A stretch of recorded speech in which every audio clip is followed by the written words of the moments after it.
Yo mga katropa, ganito yung kagandahan ng naka-Aerox ka. So eto, galing ako ng Aklan, bumili ako ng mga gamit, mga materials sa pagpipintura. Eto, tingnan mo naman, kung wala kang Aerox or hindi ka naka-Aerox, hindi mo magagawa to. Ayan o.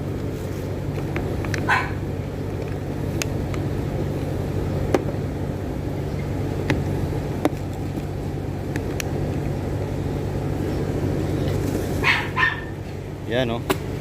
Yan yung pintura o. Yung mga gagamitin namin. Tingnan mo naman. O. Kung wala kang ganito kalaking U-box tsaka malalim na U-box, hindi magagawa ng motor